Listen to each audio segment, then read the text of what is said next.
Hello icon India followers, icon India మీకు రెగ్యులర్గా current affairs క్లాసెస్ని అందిస్తూ ఉంది. ఈ క్లాసెస్ని మీరు ఐకాన్ ఇండియా యాప్లో, ఐకాన్ ఇండియా యూట్యూబ్ ప్లాట్ఫామ్పై వినవచ్చు. ఇక దీనికి సంబంధించినటువంటి పీడిఎఫ్ అనేది కూడా మీకు యాప్ ద్వారా ప్రొవైడ్ చేయడం జరుగుతూ ఉంది. పీడిఎఫ్ కావాలి అని అనుకున్నా కూడా మీరు ఐకాన్ ఇండియా యాప్ని డౌన్లోడ్ చేసుకుని యాప్ ద్వారా పీడిఎఫ్ని పొందవచ్చు. ఇక ఐకాన్ ఇండియా రెగ్యులర్గా ఎంసీక్యూస్కి సంబంధించినటువంటి మోడల్ క్వశ్చన్స్కి సంబంధించినటువంటి పీడిఎఫ్స్ని కూడా అందిస్తూ ఉంది ఉచితంగా. దానికోసం కూడా మీరు ఐకాన్ ఇండియా యాప్ని డౌన్లోడ్ చేసుకోవచ్చు. ఫ్రెండ్స్, ఐకాన్ ఇండియా కేవలం 399కే ఎస్ఐ కానిస్టేబుల్కి సంబంధించినటువంటి 100 hours వీడియో క్లాసెస్ని అందిస్తూ ఉంది. ఇవి కూడా మీరు జస్ట్ 399 పే చేసి తీసుకోవచ్చు. 6 months వ్యాలిడిటీ ఉంటుంది. సార్, మరి ఎస్ఐపిసికే ఇస్తున్నారా, గ్రూప్స్ లాంటి వాటికి కూడా ఇస్తున్నారని అంటే గ్రూప్స్కి కూడా ఇస్తున్నాము. దానికి కూడా 399 మాత్రమే ఫీ ఉంది. 6 monthsకి సంబంధించినటువంటి ఈ కంటెంట్ని మీరు జస్ట్ 399తో తీసుకోవచ్చు. ఇక మీరు మీ ప్రాంతంలోనే ఉండి ఈ కోవిడ్ సిచ్యువేషన్లో అద్భుతంగా మీ ఎగ్జామ్ ప్రిపరేషన్ని కొనసాగించవచ్చు. ఇక మనం ఈరోజు 9th జూలైకి సంబంధించినటువంటి కరెంట్ అఫైర్స్ గురించి తెలుసుకుందాం. ఏమంటున్నాం? డేట్ 9th జూలై 2021 అని చెప్పేసి అంటా ఉన్నాం. మరి దీనికి సంబంధించినటువంటి ఈ కరెంట్ అఫైర్స్లో ముందుగా దేనిని గురించి తెలుసుకుందామని అంటే ఎకానమీ పాయింట్ ఆఫ్ వ్యూలో వెరీ ఇంపార్టెంట్ టాపిక్ గురించి తెలుసుకుందాం. ఏమని అంటున్నాం? ఎకానమీ పాయింట్ ఆఫ్ వ్యూలో అని చెప్పేసి అంటున్నాం. భారత ఆర్థిక వ్యవస్థకి సంబంధించినటువంటి అంశాలు అనేవి వెరీ ఇంపార్టెంట్ అండి. కొంచెం క్రిటికల్గా ఉన్నా వన్స్ ఆ సబ్జెక్ట్ని అర్థం చేసుకుంటే క్వశ్చన్ ఎలా ఇచ్చినా కూడా, ఎంత డిఫికల్ట్గా ఇచ్చినా కూడా మనం ఆన్సర్ చేయవచ్చు. సో ఎకానమీ పాయింట్ ఆఫ్ వ్యూలో ఫస్ట్ దేనిని గురించి డిస్కస్ చేద్దాము మనం టాపిక్లో అనంటే రెవెన్యూ డెఫిషిట్ అని అంటున్నాం. దానినే రెవెన్యూ లోటు అని చెప్పేసి పిలవడం జరుగుతూ ఉంది. మరి ఈ రెవెన్యూ లోటు గురించి కరెంట్ అఫైర్స్లో ఎందుకు చెప్తున్నారు సార్ అని అంటే ఈ రెవెన్యూ లోటుకి సంబంధించి 17 రాష్ట్రాలకి, భారతదేశంలో ఉన్నటువంటి 17 రాష్ట్రాలకి రెవెన్యూ లోటు ఉంది అని చెప్పేసి చెప్పడం జరిగింది. ఏ 17 రాష్ట్రాలు మరి ఏమున్నాయి ఇందులో? తెలుగు రాష్ట్రాలకి సంబంధించి ఆంధ్రప్రదేశ్ అనేటువంటి రాష్ట్రం ఇందులో ఉంది. ఈ ఆంధ్రప్రదేశ్ రాష్ట్రంతో పాటు మరొక 16 రాష్ట్రాలకి సంబంధించి రెవెన్యూ లోటు ఉంది. ఏ ఇయర్కి గాను అని అంటున్నాము అనంటే 2021-22 ఆర్థిక సంవత్సరానికి సంబంధించి. మనం ఆర్థిక సంవత్సరాన్ని ఎలా లెక్క కడతాము? ఏప్రిల్ 1 నుంచి 1 ఏప్రిల్ నుంచి 31 మార్చ్ వరకు లెక్క కడతాము. మీ అందరికీ తెలుసు. బట్ నేను మళ్ళీ ఒకసారి మీకు ఇక్కడ ఎక్స్ప్లెయిన్ చేయడం జరుగుతూ ఉంది ఫినాన్షియల్ ఇయర్కి సంబంధించి. మరి ఇలా 2021-22 ఆర్థిక సంవత్సరానికి సంబంధించి భారతదేశంలో ఉన్నటువంటి 17 రాష్ట్రాలకి రెవెన్యూ లోటు ఉంది అని చెప్పేసి 15th ఫైనాన్స్ కమిషన్ చెప్పడం జరిగింది. ఎవరు చెప్పారు? 15వ ఫైనాన్స్ కమిషన్ అనేది చెప్పింది. ఓకేనా? మరి ఈ 15వ ఫైనాన్స్ కమిషన్ అనేది 2017లో ఏర్పాటు చేయడం జరిగింది. ఓకేనా? ఇక ఈ రెవెన్యూ లోటుకి సంబంధించి 17 రాష్ట్రాల పరిస్థితి ఇలా ఉంది అని 15వ ఫైనాన్స్ కమిషన్ చెప్పిన తర్వాత ఈ కమిషన్కి సంబంధించి చైర్మన్గా ఎవరున్నారు? ఇగో జీకే పాయింట్ ఆఫ్ వ్యూలో క్వశ్చన్. జీకే పాయింట్ ఆఫ్ వ్యూలో దీనికి సంబంధించినటువంటి చైర్మన్ ఎవరు అని చెప్పేసి అడుగుతా ఉన్నాం. ఎవరున్నారు అని అంటే ఎన్కే సింగ్ ఉన్నారు. ఎవరు? ఎన్కే సింగ్ ఉన్నారు. నందకిషోర్ సింగ్ అనే అతను 15th ఫైనాన్స్ కమిషన్కి సంబంధించినటువంటి చైర్మన్గా ఉన్నారు. ఈ ఫైనాన్స్ కమిషన్ ఏం చెప్పింది అని అంటే భారతదేశంలో ఉన్నటువంటి 17 రాష్ట్రాలకి సంబంధించినటువంటి రెవెన్యూ లోటు కోసం కేంద్ర ప్రభుత్వాన్ని 1,18,452 కోట్లు ఇవ్వమని చెప్పింది. ఎంత ఇవ్వమని చెప్పింది? 1,18,452 కోట్ల రూపాయలను 17 రాష్ట్రాలకు ఇవ్వండి అని చెప్పింది. ఓకేనా? ఇలా చెప్పిన తర్వాత రాష్ట్ర ప్రభుత్వం మొత్తం ఎంత రిలీజ్ చేసింది? కేంద్ర ప్రభుత్వం రాష్ట్రాలకి ఇప్పటి వరకు ఈ రెవెన్యూ లోటు కింద ఎంత రిలీజ్ చేసింది అని చెప్పేసి మీకు డౌట్ రావాలి. ఇప్పటి వరకు ఎంత రిలీజ్ చేసింది 4 దశల్లో అని అంటే 39,484 కోట్ల రూపాయలను రిలీజ్ చేయడం జరిగింది. సార్, మీరు ప్రతిసారి రెవెన్యూ లోటు అంటున్నారు. అసలు రెవెన్యూ లోటు అంటే ఏంటి సార్ అన్న కామన్ డౌట్ మీకు రావచ్చు. దాన్ని కూడా క్లియర్ చేస్తా. రెవెన్యూ లోటు అంటే ఏం లేదండి, వెరీ సింపుల్. మీరు కొంత ఖర్చు చేయాలి అని అనుకున్నారు, ఆ ఖర్చుకు తగ్గ ఆదాయం మీ దగ్గర లేనట్లయితే అదే రెవెన్యూ లోటు అవుతుంది. ఇదే సేమ్ రాష్ట్రాలకి వర్తిస్తుంది. అంటే మళ్ళీ ఇంకా సింప్లిఫై చేసి చెప్తాను. ఫర్ ఎగ్జాంపుల్ మీరు ఒక బిర్యానీ సెంటర్కి వెళ్ళారు, బిర్యానీ తిందామని అనుకున్నారు, ఆ బిర్యానీ కాస్ట్ 150 రూపాయలు ఉంది, 150 రూపీస్ ఉంది, కానీ మీ దగ్గర ఒక 70 రూపీస్ మాత్రమే ఉంది. అంటే మీకు కావాల్సింది ఎంత? 150 రూపీస్, మీ దగ్గర ఉన్నది ఎంత? 70 రూపీస్. అంటే ఇప్పుడు ఇది ఏమవుతుంది అని అంటే రెవెన్యూ లోటు అనేది అవుతుంది. ఏమంటున్నాం? రెవెన్యూ డెఫిషియన్సీ అనేది అవుతుంది. సింపుల్ కదా, అర్థమైంది కదా.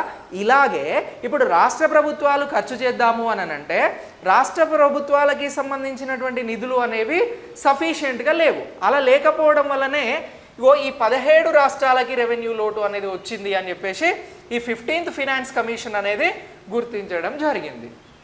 సో ఇది ఇచ్చినటువంటి రిపోర్ట్ ప్రకారమే ఇప్పుడు ఈ 2021-22 ఆర్థిక సంవత్సరానికి సంబంధించి మొత్తం ఎంత ఇవ్వాల్సి ఉంది కేంద్ర ప్రభుత్వం 17 రాష్ట్రాలకి అని అంటే 1,18,452 కోట్లను ఇవ్వాల్సి ఉంది. ఇప్పటి వరకు ఎంత ఇచ్చింది అని అంటే 39,484 కోట్లను ఇచ్చింది. సరే, ఇప్పటి వరకు ఇచ్చింది అని అంటున్నారు, మరి ఇప్పుడు ఎంత ఇచ్చింది?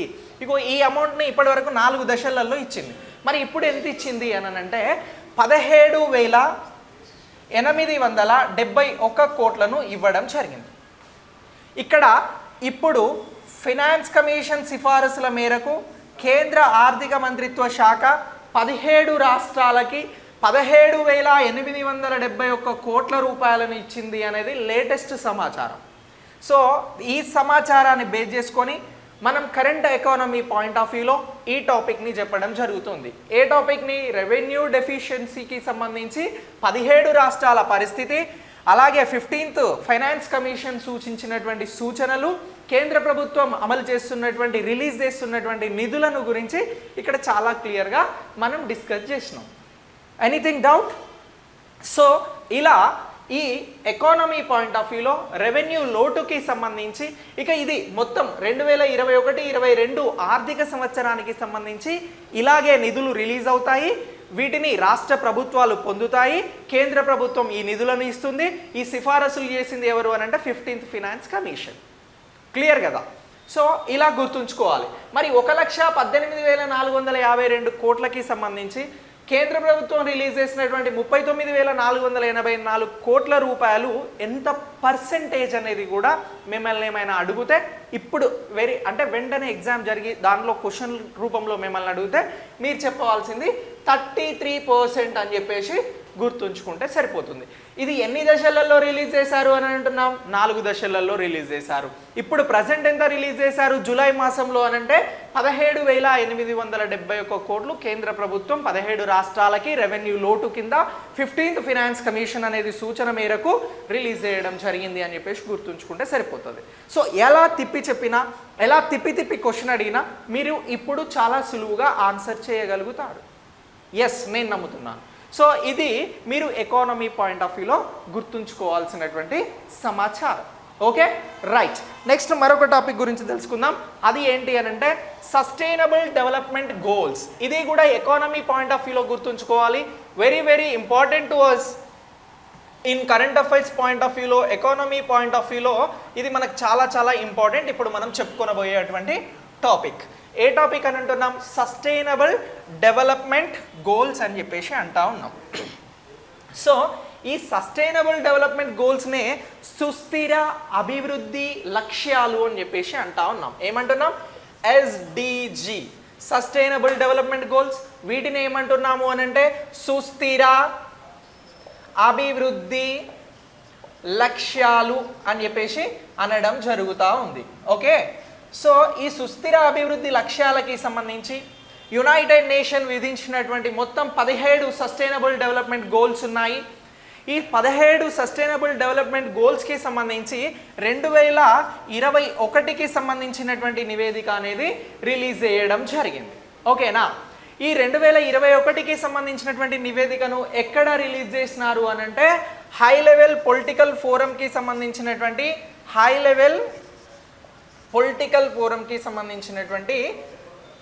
పొలిటికల్ ఫోరం అని చెప్పేసి అంటా ఉన్నాం. ఓకే, ఈ ఫోరంకి సంబంధించినటువంటి సస్టైనబుల్ డెవలప్మెంట్కి సంబంధించినటువంటి సెషన్లో రిలీజ్ చేయడం జరిగింది. దేనికి సంబంధించి? సుస్థిర అభివృద్ధి లక్ష్యాలకి సంబంధించినటువంటి 2021 నివేదిక అని అంటున్నాం. ఓకేనా, 2021 నివేదిక అని అంటున్నాం. మరి ఈ నివేదికలో ఏం చెప్తున్నారు అని అంటే, కోవిడ్-19 కారణంగా సస్టైనబుల్ డెవలప్మెంట్ గోల్స్కి సంబంధించినటువంటి లక్ష్యాలలో కొంత మెరుగు అనేది లేదు అని చెప్పేసి చెప్పడం జరుగుతూ ఉంది. ఓకేనా, సో ఇలా ఈ నివేదిక అనేది ఇటీవల రిలీజ్ అయ్యింది. 2021కి సంబంధించినటువంటి సస్టైనబుల్ డెవలప్మెంట్ గోల్స్కి సంబంధించిన నివేదికని మనం పర్టికులర్గా గుర్తుంచుకోవాలి.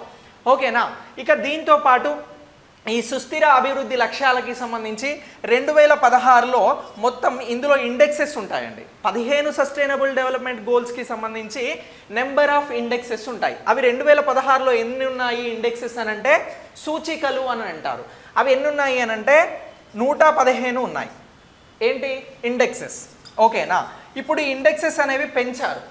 17 సస్టైనబుల్ డెవలప్మెంట్ గోల్స్కి సంబంధించి ఇండెక్సెస్ ప్రజెంట్ ఎన్ని 2021కి వచ్చేసరికి అని అంటే 211 ఇండెక్సెస్ అని మనం గుర్తుంచుకోవాల్సి ఉంటుంది. సి ఫ్రెండ్స్, ఇది అంతా కూడా very very latest current affairs, ఎగ్జామినేషన్లో మనకు యూజ్ అయ్యే current affairs. Sustainable development goals గురించి మనల్ని ఎగ్జామ్స్లో అడుగుతారు. క్వశ్చన్ ఎలా వచ్చినా కూడా మనం అప్డేట్ అయ్యి ఉండాలి. అలా అయితేనే ఎగ్జామ్లో సక్సెస్ అవుతాం. ఇక దీంతో పాటు ఇంతకుముందు చెప్పుకున్నటువంటి రెవెన్యూ లోటు భారతదేశంలో రాష్ట్రాలకి సంబంధించినటువంటి అంశం, అది ఫినాన్స్ మినిస్ట్రీకి సంబంధించి 15th ఫైనాన్స్ కమిషన్ సూచించినటువంటి అంశం. సో ఇలాంటివి కూడా మనకు చాలా ఇంపార్టెంట్. సి ఫ్రెండ్స్, ఇంత డెప్త్గా మీకు ఇంత క్లారిటీగా అరటిపండు వలిచి నోట్లో పెట్టినట్లు చాలామంది చాలా దగ్గర చెప్పరు. మనం చెప్తున్నాం, దాన్ని మీరు డైజెస్ట్ చేసుకొని మళ్ళీ గుర్తుంచుకొని ఎగ్జామినేషన్ పాయింట్ ఆఫ్ వ్యూలో మీరు దాన్ని అప్లై చేయాల్సి ఉంటుంది. Okay, right. ఇలా ఈ సస్టైనబుల్ డెవలప్మెంట్ గోల్స్కి సంబంధించినటువంటి 2021 తాజా నివేదికని కూడా మనం గుర్తుంచుకోవాల్సి ఉంటుంది. Okay, right. నెక్స్ట్ మరొక టాపిక్ గురించి తెలుసుకుందాం. మరొక టాపిక్ ఏంటి అని అంటే జీకా వైరస్ గురించి తెలుసుకుందాం. ఇప్పుడు 2020 నుంచి కూడా ప్రపంచాన్ని కరోనా వైరస్ అనేది అథలాకుతలం చేయడం జరిగింది. అంటే ఎంతో ఊహించుకున్నటువంటి ప్రతి ఒక్కరికి కూడా చుక్కలు చూపెట్టింది కరోనా వైరస్. ఇప్పుడు ఏంటి అని అంటే, భారతదేశంలో ఒక రాష్ట్రంలో ఇటీవల జీకా వైరస్ని గుర్తించారు. ఆ రాష్ట్రం పేరేంటి అని అంటారు. ఏంటి ఆ రాష్ట్రం పేరేంటి అని అంటారు? ఏమంటున్నాం? జీకా వైరస్ అని చెప్పేసి అంటా ఉన్నాం. సో సైన్స్కి సంబంధించి ఇంపార్టెంట్ ఇది, ఈ బిట్ అనేది. జీకా వైరస్ ఇటీవల ఏ రాష్ట్రంలో గుర్తించారు మొదటి కేసుగా అని అంటే, మనం గుర్తుంచుకోవాల్సింది కేరళ అండి.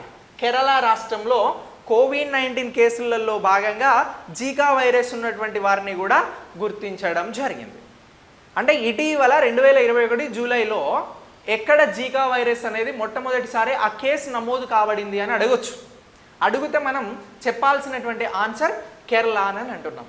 అసలు జీకా అనే పదం ఎక్కడి నుంచి తీసుకున్నారు అని అంటే, ఇగో ఈ జీకా అనే పదం ఉగాండా అనేటువంటి దేశంలో, ఉగాండా అనేటువంటి దేశంలో జీకా ఫారెస్ట్ అనేది ఒకటి ఉంది. ఏం ఫారెస్ట్? జీకా ఫారెస్ట్ అనేది ఉంది. అంటే ఈ జీకా వైరస్కి మూలం ఏంటి అంటే ఈ జీకా ఫారెస్ట్, అక్కడి నుంచి తీసుకోవడం జరిగింది. ఇగో ఇది జీకే బిట్ అవుద్దండి మళ్ళీ. ఓకే, సో ఇప్పుడు ఈ జీకా వైరస్ అనేది రావడం జరిగింది అని అంటున్నాం. మరి దీని లక్షణాలు ఎలా ఉంటాయి? జీకా వైరస్ అనేది వస్తే ఎలా ఉంటాయి లక్షణాలు అని అంటే, జీకా వైరస్ ద్వారా జ్వరం వస్తుంది, కీళ్ళ నొప్పులు వస్తాయి, తలనొప్పి వస్తుంది. ఇలాంటి లక్షణాలు జీకా వైరస్కి సంబంధించి చెప్తా ఉన్నారు. ఇక డెంగ్యూకి రిలేటెడ్గా కూడా ఈ జీకా వైరస్ని పోలుస్తూ ఉన్నారు. అలాగే ఇంకా ఇతర వైరస్లతో కూడా ఈ జీకా వైరస్ని పోల్చడం జరుగుతూ ఉంది. మరి జీకా వైరస్కి సంబంధించి ఏమైనా ట్రీట్మెంట్ ఉందా అని అంటే, నార్మల్ ట్రీట్మెంటే, దానికి సంబంధించి పర్టికులర్గా ఎలాంటి వ్యాక్సిన్స్ అయితే లేవు. దీన్ని మొట్టమొదటిసారి ఎప్పుడు గుర్తించడం జరిగింది అని అంటే 1947 భారతదేశానికి స్వతంత్రం వచ్చినటువంటి టైంలో దీన్ని గుర్తించారు అని చెప్పేసి కూడా చెప్తా ఉన్నారు. సో ఇలా ఈ జీకా వైరస్ కేసు అనేది కేరళలో మొదటిసారి నమోదైనందుకు గాను మనం ఇక్కడ డిస్కస్ చేయడం జరుగుతూ ఉంది. So it is very very important. ఇంకా దీనికి సంబంధించినటువంటి అప్డేట్స్ ఫ్యూచర్లో ఏమన్నా వస్తే మళ్ళీ మనం తెలుసుకుందాం. ఓకేనా? ఇక్కడి వరకు అయితే మీరు అప్డేట్ అయ్యి ఉండండి. ఇక దీని తర్వాత మనం మరొక అంశం గురించి తెలుసుకుందాం. మరొక అంశం ఏమంటున్నాము అంటే, వ్యవసాయ మౌలిక సదుపాయాలకి సంబంధించినటువంటి క్యాబినెట్ మీట్ అనేది జరిగింది. ఓకే, సో వ్యవసాయం అగ్రికల్చర్ కూడా మనకు చాలా చాలా ఇంపార్టెంట్ అండి. అగ్రికల్చర్ సెక్టర్కి సంబంధించినటువంటి క్వశ్చన్స్ని కూడా మనం ఎగ్జామ్లో ఫేస్ చేయాల్సి ఉంటుంది. అగ్రికల్చర్కి సంబంధించి కేటాయించేటువంటి నిధులు కానీ, అగ్రికల్చర్లో వస్తున్నటువంటి టెక్నాలజీ డెవలప్మెంట్స్ కానీ, అగ్రికల్చర్కి సంబంధించి ఇస్తున్నటువంటి రుణాలు కానీ, ఇతర అంశాలు కానీ, సబ్సిడీస్ కానీ, ఇలాంటివన్నీ కూడా చాలా చాలా ఇంపార్టెంట్. ఆ పాయింట్ ఆఫ్ వ్యూలో ఇప్పుడు మనం అగ్రికల్చర్లో ఉన్నటువంటి మౌలిక సదుపాయాలకి సంబంధించినటువంటి అంశం గురించి తెలుసుకుందాం. ఏమంటున్నాం? వ్యవసాయ మౌలిక సదుపాయాలు అని చెప్పేసి అంటా ఉన్నాం. ఈ వ్యవసాయ మౌలిక సదుపాయాలకి సంబంధించి కేంద్ర ప్రభుత్వం క్యాబినెట్ సమావేశం అనేది జరిపింది. ఈ క్యాబినెట్ సమావేశంలో ఒక నిర్ణయం తీసుకుంది. ఏమని నిర్ణయం తీసుకుంది అని అంటే, అగ్రికల్చర్ ఫెసిలిటీస్కి సంబంధించినటువంటి ఫండ్స్ ఏవైతే ఉన్నాయో వాటిని 1,00,000 కోట్లకి ఇవ్వాలి అని చెప్పేసి, 1,00,000 కోట్లు కేటాయించాలి అని చెప్పేసి కేంద్ర క్యాబినెట్ అనేది నిర్ణయం తీసుకుంది. నేను మొన్ననే చెప్పాను, కేంద్ర క్యాబినెట్ నిర్ణయాలు అనేవి కూడా చాలా చాలా ఇంపార్టెంట్. ఓకేనా? Okay, right. 1,00,000 కోట్ల రూపాయలను ఇవ్వాలి అని చెప్పేసి నిర్ణయం తీసుకోవడం జరిగింది అని అంటున్నాం క్యాబినెట్లో. అందుకు గాను ఇప్పుడు మనం వ్యవసాయ మౌలిక సదుపాయాలకి సంబంధించినటువంటి టాపిక్ గురించి తెలుసుకుంటున్నాం. మరి ఏంది ఈ వ్యవసాయ మౌలిక సదుపాయాలకి సంబంధించి భారతదేశంలో ఉన్నటువంటి ఎవరికి 1,00,000 కోట్ల రూపాయలను ఇస్తారు వ్యవసాయంలో అని అంటే, మార్కెట్ కమిటీలకి సంబంధించినటువంటి వారికి కానీ, సహకార సంఘాలకి సంబంధించినటువంటి వారికి కానీ ఈ నిధులు అనేవి ట్రాన్స్ఫర్ చేయడం జరుగుతూ ఉంది. మరి ఎంత మేర ఈ నిధులను ఇస్తారు అని అంటే 2 కోట్ల వరకు ఈ నిధులను ఇవ్వడం జరుగుతూ ఉంది. ఎంత? 2 కోట్ల వరకు ఈ నిధులను ఇవ్వడం జరుగుతూ ఉంది. ఒక్కొక్క సహకార సంఘానికి కావచ్చు, మార్కెట్ కమిటీకి సంబంధించినటువంటి వారికి కావచ్చు. మరి ఈ నిధులను వారు ఏం చేస్తారయ్యా అని అంటే, ఈ నిధుల ద్వారా మార్కెట్కి సంబంధించినటువంటి అభివృద్ధి పనులతో పాటు, అంటే గిడ్డంగుల ఏర్పాటు కానీ, ఇతర మార్కెట్కి సంబంధించినటువంటి డెవలప్మెంట్స్ కానీ, వ్యవసాయ రంగానికి సంబంధించి ఫార్మర్స్కి ఉపయోగపడేటువంటి ఏవైతే ఉంటాయో వాటిని అభివృద్ధి చేసుకోవచ్చు. మరి ఇక్కడ 2 కోట్ల రూపాయలను ఇస్తున్నారు. వీటిని తిరిగి వారు ఎప్పుడు చెల్లించాల్సి ఉంటుంది అని అంటే, ఆ సమయం అనేది 4 సంవత్సరాలు ఉండింది. ఇప్పుడు ఈ 4 ఇయర్స్ని కాస్త 6 ఇయర్స్ వరకు ఎక్స్టెండ్ చేయడం జరిగింది. 6 సంవత్సరాల లోపు తిరిగి చెల్లించాల్సి ఉంటుంది. ప్రభుత్వం ఇచ్చినటువంటి ఈ వ్యవసాయ మౌలిక సదుపాయాలకి సంబంధించినటువంటి రుణాలను, అంటే రుణమే కదా ఇస్తున్నారు అని అంటే, అలా 2 కోట్ల వరకు ఇచ్చేటువంటి రుణాలను 4 సంవత్సరాల నుంచి 6 సంవత్సరాల వరకు పెంచడం జరిగింది తిరిగి చెల్లించేందుకు. ఓకేనా?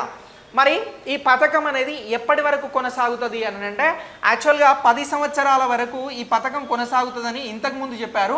ఇప్పుడు దీన్ని 13 సంవత్సరాల వరకు కొనసాగిస్తాము అని చెప్పేసి ఇగో ఈ కేంద్ర క్యాబినెట్ నిర్ణయం వెరీ రీసెంట్గా డిసిషన్ తీసుకోవడం జరిగింది. క్వశ్చన్ అడగవచ్చండి, అంటే నేను ఎగ్జాంపుల్ చెప్తున్నా, ఈ క్వశ్చన్ ఇలానే రావాలని రూల్ ఏం లేదు, బట్ సబ్జెక్ట్ మీద మనకు పట్టు ఎలా ఉండాలి అనే బేస్డ్గా చెప్పడం జరుగుతాం. ఇటీవల వ్యవసాయ మౌలిక సదుపాయాలకి సంబంధించి క్యాబినెట్ తీసుకున్నటువంటి నిర్ణయంలో ఈ స్కీమ్ని, ఈ పథకాన్ని ఎన్ని సంవత్సరాలకి పొడిగించడం జరిగింది అని చెప్పేసి అడగవచ్చు. 9 నుంచి 10 సంవత్సరాలకి, 10 నుంచి 11 సంవత్సరాలకి, 11 నుంచి 12, 10 నుంచి 12 సంవత్సరాలకి, 10 నుంచి 13 సంవత్సరాలకి. ఇగో అప్పుడు ఇది మనం ఆన్సర్ చేయాల్సి ఉంటుంది. ఓకేనా? సో ఇలా ఎవరు ఆలోచించనంత విభిన్నంగా ఒక సబ్జెక్ట్ను చదివేటప్పుడు ఆలోచించగలిగితే ఎన్ని క్వశ్చన్స్ అయినా మనమే క్రియేట్ చేయవచ్చు అండి. It's not a big matter, very very simple. Okay, so ఇలా ఈ వ్యవసాయ మౌలిక సదుపాయాలకి సంబంధించి కేంద్ర క్యాబినెట్ తీసుకున్నటువంటి నిర్ణయాన్ని కూడా మనం కరెంట్ అఫైర్స్లో ఇక్కడ అప్డేట్ కావడం జరుగుతూ ఉంది. Is it clear? Yes. Next మనం మరొక టాపిక్ గురించి తెలుసుకుందాం. ఏంటి మరొక టాపిక్ అంటే, లండ్సెట్ ప్లానెటరీకి సంబంధించినటువంటి రిపోర్ట్ గురించి తెలుసుకుందాం, జర్నల్ గురించి తెలుసుకుందాం. ఏమంటున్నాం? లండ్సెట్ ప్లానెటరీ జర్నల్ అని అంటున్నాం. ఈ జర్నల్లో ఏం చేస్తారు అని అంటే, సింపుల్ అక్కడే ఉంది, దీనికి సంబంధించిన కంటెంట్ అంతా లండ్సెట్ ప్లానెటరీ జర్నల్ అని అంటున్నాం. సో ఇది ప్లానెటరీకి సంబంధించి, అంటే ఖగోళ శాస్త్రం అంటారు కదా, సో దానికి సంబంధించినటువంటి అప్డేట్స్ అన్నింటినీ కూడా ఇది ప్రచురించడం జరుగుతూ ఉంది. ఓకేనా? ఒక ఆస్ట్రేలియాకి సంబంధించినటువంటి విశ్వవిద్యాలయం ఏం చేసింది అని అంటే, వాతావరణంలో భారత్లో వస్తున్నటువంటి మార్పుల పైన ఒక రిపోర్ట్ని రెడీ చేయడం జరిగింది. ఈ రిపోర్ట్ని రెడీ చేసిన తర్వాత ఈ లాన్సెట్ ప్లానెటరీ జర్నల్ అనేది ఆ రిపోర్ట్ని ప్రచురించింది. ఏమని ప్రచురించింది అని అంటే, వాతావరణ మార్పుల కారణంగా భారతదేశంలో మరణాలు అనేవి ఎక్కువగా సంభవిస్తున్నాయి అని చెప్పేసి ఈ జర్నల్ చెప్తా ఉంది. మరి గత ఏడాది ఎన్ని మరణాలు సంభవించాయి అని చెప్పేసి చెప్తా ఉన్నారు అని అంటే 7,40,000 మరణాలు అనేవి భారత్లో సంభవించాయి వాతావరణ ఉష్ణోగ్రతల కారణంగా. సార్ నిజంగా ఇంతమంది చనిపోయారు అని అంటే మరి ఈ జర్నల్ ద్వారా వాళ్ళు చనిపోవడం జరిగింది అని అంటున్నారు. ఎలా అనంటే వేసవి కాలం అయితే వేడి గాలులు, అలాగే ఇతర అంశాలు, అలాగే చలికాలం అయితే ఉష్ణోగ్రతలు, శీతల కాలానికి సంబంధించినటువంటి ఉష్ణోగ్రతల కారణంగా మరణాల సంఖ్య ఎక్కువగా నమోదవుతుంది భారత్లో అని చెప్పేసి చెప్తా ఉన్నారు. సో ఇది లాన్సెట్ ప్లానెటరీ జర్నల్ అనేది వెరీ వెరీ ఇంపార్టెంట్ అండి. దీనికి సంబంధించి వాతావరణ మార్పుల కారణంగా భారత్లో జరుగుతున్నటువంటి మరణాలు, వాటికి సంబంధించినటువంటి ఇంపాక్ట్స్, ప్రభావాలకి సంబంధించి ఇది చెప్పినందుకు గాను దీనికి సంబంధించి కూడా మనం ఇక్కడ అప్డేట్ చేసుకోవడం జరుగుతూ ఉంది ఈరోజు కరెంట్ అఫైర్స్లో. ఓకే రైట్, ఇది మీరు ఇంపార్టెంట్గానే గుర్తుంచుకోవాల్సి ఉంటుంది. పర్యావరణానికి సంబంధించినటువంటి క్వశ్చన్స్ని కూడా మనం ఫేస్ చేస్తాం. ప్రపంచవ్యాప్తంగా కూడా పర్యావరణానికి సంబంధించినటువంటి వస్తున్నటువంటి మార్పులు, వాటికి కేటాయిస్తున్నటువంటి నిధులు, తీసుకుంటున్నటువంటి డిసిషన్స్ వెరీ వెరీ స్ట్రాంగ్గా ఉన్నాయి. వీటిని మనం ఎప్పటికప్పుడు ఫాలో అవ్వాల్సి ఉంటుంది. సో ప్రపంచ దేశాలు కూడా వాతావరణ మార్పులపైన ఆందోళన చేస్తూ ఉన్నాయి. వాటికి సంబంధించి ఆ సమస్యలకి సంబంధించి పరిష్కారం చూపెట్టాలి అని అనుకుంటున్నాయి. అందుకు గాను మనకి ఇది చాలా చాలా ఇంపార్టెంట్. ఇంకా ఏం చెప్పింది అని అంటే, ఈ లాన్సెట్కి సంబంధించినటువంటి ఈ జర్నల్ ఏదైతే గత దశాబ్ద కాలం నుంచి అంటే 2000 సంవత్సరం నుంచి 2019కి వరకు ఉష్ణోగ్రతలలో మార్పు ఎంత వచ్చింది అని చెప్పింది అని అంటే 0.26 డిగ్రీల సెల్సియస్ మేర ఉష్ణోగ్రతలు పెరిగాయి అని చెప్పేసి కూడా చెప్తా ఉంది. సో ఇది చాలా చాలా ఇంపార్టెంట్. ఇటీవల లాన్సెట్కి సంబంధించినటువంటి ప్లానెటరీ జర్నల్లో ఎంత మేర ఉష్ణోగ్రతలు గత దశాబ్దంలో పెరిగాయి అని చెప్పేసి చెప్తా ఉన్నారు అని అంటే 0.26 అని చెప్పేసి మనం గుర్తుంచుకోవాల్సి ఉంటుంది. ఓకేనా? సో ఇలా చాలా మైక్రోవేవ్ తోటి కూడా మనం సబ్జెక్ట్ని లర్న్ చేసుకోవాల్సి ఉంటుంది. ఓకే రైట్, ఇక దీని తర్వాత మనం మరొక అంశం గురించి తెలుసుకుందాం. ఏంటి అని అంటే ఆక్స్ఫామ్ నివేదిక గురించి తెలుసుకుందాం. ఏంటి ఆక్స్ఫామ్కి సంబంధించినటువంటి రిపోర్ట్ అని చెప్పేసి అంటా ఉన్నాం. ఆక్స్ఫామ్ రిపోర్ట్ అని చెప్పేసి అంటా ఉన్నాం. ఓకే, ఆక్స్ఫామ్ రిపోర్ట్ నివేదిక 2021. సో ఇప్పుడు ఈ ఆక్స్ఫామ్ నివేదిక ఏం చెప్తుంది అని అంటే, ఈరోజు మనం ఎక్కువగా నివేదికల గురించి చెప్తున్నామనండి. సో ఇండెక్సెస్ అనేవి వెరీ వెరీ ఇంపార్టెంట్. ఇండెక్స్ మీద 1 or 2 క్వశ్చన్స్ డెఫినెట్లీ మనం ఎగ్జామ్ ఫేస్ చేస్తాం, ఎగ్జామ్లో క్వశ్చన్స్గా ఫేస్ చేస్తాం. ఈ ఆక్స్ఫామ్ రిపోర్ట్ ఏం చెప్తా ఉంది అని అంటే ఆకలి మరణాల గురించి చెప్తా ఉంది. ప్రపంచంలో ఉన్నటువంటి పరిస్థితులు ఆకలి మరణాల గురించి చెప్తా ఉంది. మరి ఈ ఆకలి మరణాలు ఎలా ఉన్నాయి అని చెప్పేసి చెప్తా ఉంది ప్రజెంట్ అని అంటే, ప్రతి నిమిషానికి కూడా ప్రపంచవ్యాప్తంగా ఎంతమంది చనిపోతున్నారట అంటే 11 మంది మరణిస్తున్నారు అని చెప్పేసి చెప్తా ఉన్నారు. పేదరికానికి సంబంధించినటువంటి హాట్స్పాట్లలో చూస్తే ఎక్కువ మంది మరణాలు కోవిడ్ కంటే ఎక్కువగా ఆకలి ద్వారానే ఉన్నాయి అని చెప్పేసి కూడా ఇప్పుడు ఆక్స్ఫామ్ ఇస్తున్నటువంటి రిపోర్ట్లో మనకు తాజాగా వెలువరించడం జరిగింది. కోవిడ్ మరణాలు ఎంతైతే జరిగాయో అంతకు మించి ఆకలి చావులు ప్రపంచవ్యాప్తంగా జరుగుతున్నాయి అని చెప్పేసి చెప్తా ఉన్నారు. ఇలా ఈ ఆక్స్ఫామ్ ఇచ్చినటువంటి రిపోర్ట్ అనేది కూడా చాలా చాలా ఇంపార్టెంట్. పర్టికులర్గా గుర్తుంచుకోండి ఆకలి మరణాలకి సంబంధించి. ఓకేనా? మరి ఇక ప్రపంచవ్యాప్తంగా ఉన్నటువంటి మరణాలు కోవిడ్ మరణాల కంటే ఎక్కువగా ఉన్నాయి అని చెప్తా ఉన్నాం. ఇక మరణాలు ఇలా ఉంటే, పేదరికం వల్ల చాలామంది చనిపోతుంటే, ప్రపంచంలో ఉన్నటువంటి దేశాలలో అన్ని దేశాలకి సంబంధించినటువంటి సైనిక వ్యయం అనేది చాలా ఎక్కువ పెరిగింది అని చెప్పేసి కూడా ఈ నివేదిక చెప్తా ఉంది. ఎంత పెరిగింది అంటానంటే 51 బిలియన్లకు పెరిగింది గతంతో పోలిస్తే సైనిక వ్యయం ప్రపంచంలో అని చెప్పేసి చెప్తా ఉంది. సో ఇందులో ఒక 1% కూడా ఈ పేదరికం పైన కేటాయిస్తే ఆకలి మరణాలు తగ్గే అవకాశం ఉంది అని చెప్పేసి కూడా ఆక్స్ఫామ్ రిపోర్ట్లో తెలియజెప్పడం జరుగుతూ ఉంది. ఓకేనా? సో ఇలా ఈ ఆక్స్ఫామ్ రిపోర్ట్కి సంబంధించినటువంటి అంశాన్ని కూడా మనం ఇంపార్టెంట్ టాపిక్గానే నేర్చుకోవాల్సి ఉంటుంది. ఇక దీని తర్వాత మనం మరొక అంశం గురించి తెలుసుకుందాం, ట్విట్టర్కి సంబంధించినటువంటి అంశం. ఇటీవల అంటే మనం ఎస్టర్డే క్లాస్లో క్యాబినెట్ రీషఫుల్ అనేది జరిగింది. అందులో రవిశంకర్ ప్రసాద్ గారు ఐటీ మినిస్టర్ గారు ఉండే, ఆయనకి సంబంధించి అతన్ని పక్కన పెట్టారు, ఈసారి మంత్రివర్గంలోకి తీసుకోలేదు క్యాబినెట్లోకి అని చెప్పేసి మాట్లాడినాం. ఈ రవిశంకర్ ప్రసాద్ గారు ఐటీ మినిస్టర్గా ఉన్నారు. ట్విట్టర్కి సంబంధించి రవిశంకర్ ప్రసాద్ గారికి సంబంధించి కొంత యుద్ధమే జరిగింది ట్విట్టర్ వేదికగా. మరి ఈ రవిశంకర్ ప్రసాద్ గారి విషయం కొంచెం పక్కన పెడితే జస్ట్ క్లారిటీ కోసం చెప్పిన, ఇప్పుడు భారతదేశంలో ఏం చేసిర్రు అని అంటే ఐటీ యాక్ట్ అనేది ఉందండి, ఇన్ఫర్మేషన్ టెక్నాలజీ యాక్ట్ అనేది ఉంది. ఏంటి ఐటీ యాక్ట్ అని చెప్పేసి అంటున్నాం. ఎప్పుడు తీసుకొచ్చిర్రు నరేందర్ ఐటీ యాక్ట్ చెప్పగలుగుతావా? ఇది 2000 సంవత్సరంలో తీసుకురావడం జరిగింది. ఓకేనా? ఈ యాక్ట్కి సంబంధించి 87వ సెక్షన్ అనేది ఉంది. ఈ యాక్ట్లో 87వ సెక్షన్ అనేది ఉంది.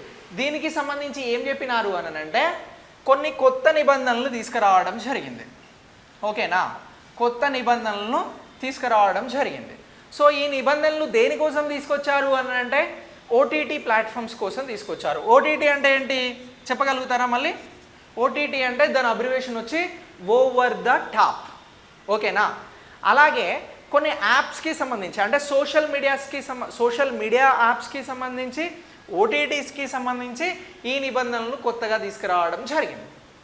ఇలా తీసుకొచ్చున్నటువంటి నిబంధనలు భారతదేశంలో ఎప్పుడు అమల్లోకి వచ్చాయి అని చెప్పేసి ఏమైనా క్వశ్చన్ అడిగితే గుర్తుంచుకోండి.